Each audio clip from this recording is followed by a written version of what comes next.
Magandang buhay mga kaani. Ito na naman po si Kuya Harvest para magbigay ng konting tips and ideas po. So tayo po ngayon ay magbibisita ng palayan sa ating mga kasamang magsasaka.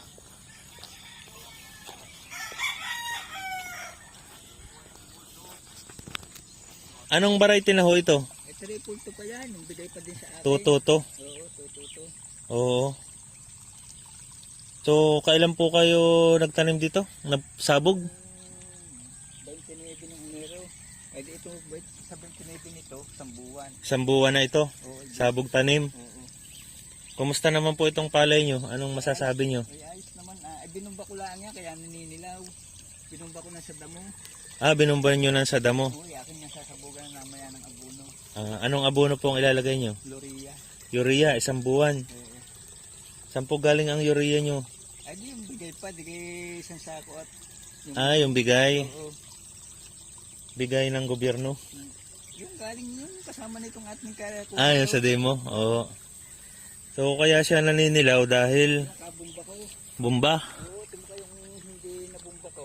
Maganda yung labak na yun. Daw, tingnan natin yung hindi na bumba.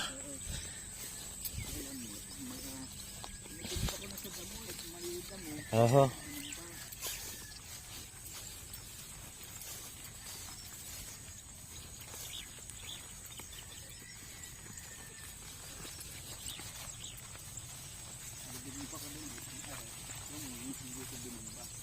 Ano pong pangalan ng pandam mo na pinambumba nyo? Yung Agusto na tornado. Agroxon, tornado, pinaghalo. Oo, kaya pagka napatapang yan, namumula pala.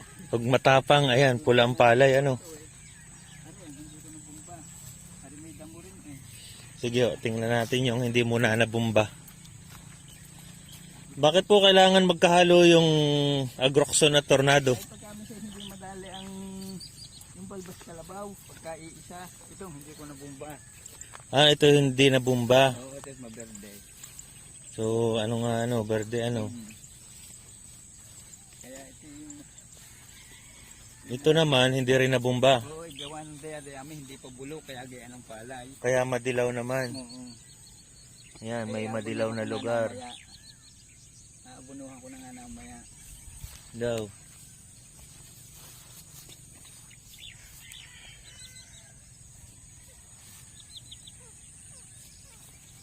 Maganda nga naman. Ito mo yung nabumba at yung kuwan. Ito na rin hindi nabumba at nagawin.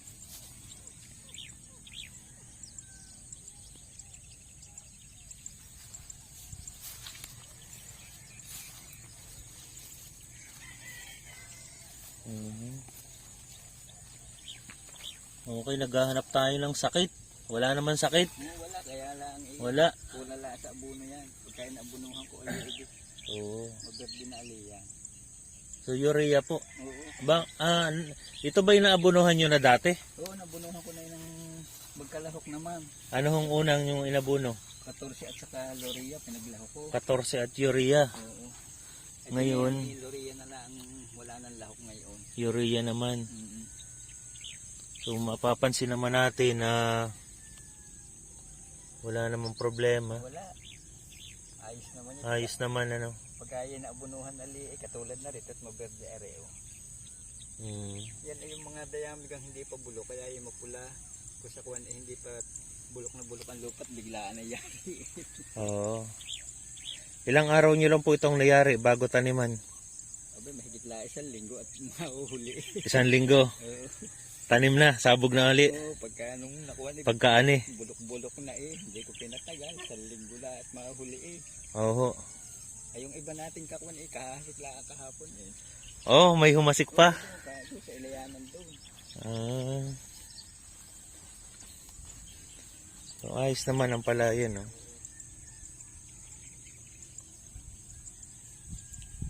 Dito nga lamang sa nabumba, talagang talagang malakas, ibig sabihin, matindi pala sa palay din yung ano. Ano po bang templada nyo? Tigalawang takip. Hindi mo napatay sa tornero, hindi na mapapatay. Tigalawang takip, tapos isang napsak yun. Isang puno sa Sprayer. Oo. 10 puno sa sprayer, ano. So, ayan, oh. Nakita, ito mo ka. Madilaw. Madilaw, ano. Dumilaw ang, ano. Pero ako nabunuhan ko na yan. Up. Ito na lang mamaya. Mhm. Mm. At aking nanilaw nga ang palay para makabawi agad. Para bubumbahin ko rin ng pangkulisa parang nakulot ang dahon. Kailan nyo po ito in-spray ng pang ilang araw buhat nung isinabog nyo, in-spray nyo ng ng herbicide? Ay di bali pumapatak na 22 days buhat nung sinabog saka kayo nag-spray.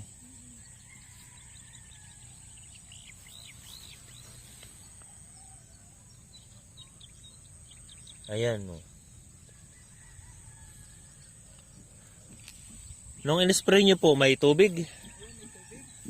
Ganyan din ang tubig? Halos mga 5 cm. Ay lahat na pulyar eh, di kay parang abono din yun. Ah, yung foliar ano. Verde na 1 litrohan. Ito ba talaga ganito? Ito pong kalawang na ito, Ay gawa na yan ang kabumba. gawa po ng pagbubumba. Oo, pero nung aking bumbahin yan ay maberde nung hindi ko pa nabubumba ng pandamo. Oho. Darami. Ay akala ang binumba at madamo eh himpo ko ng palay.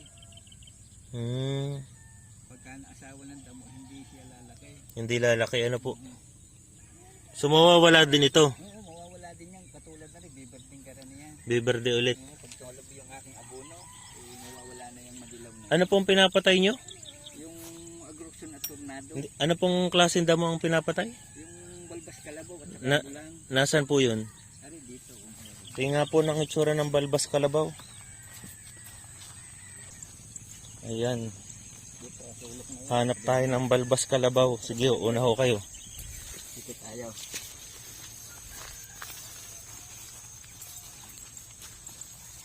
Ito ang tinatawag ng balbas kalabaw. Ito. Yan. Ito. Ay, ang ganyan. Oo, pagka hindi mo yun nabumba, ipalago yan. Eh, ito na may kakausi. Yan, balbas kalabaw. Tingnan po. Ito. Oo, yan. Ito, balbas kalabaw. Yan ay pag hindi mo napatay sa primerong bumba, siya pa talaga hindi mo na kaya patayin niya. Agroxon, tsaka tornado, pinaghahalo. Oo. Pag tornado lang, buhay. Hindi hindi madali. Ah, Kailangan siya magkalahok. kailangan ay magkalahok. Kaya lang medyo matapang sa palay. Oo. Pero nakaka-recover naman ang palay. Cover naman pagka nabunuhan. Pag naabunuhan na. Ayan. Ito yung sumati.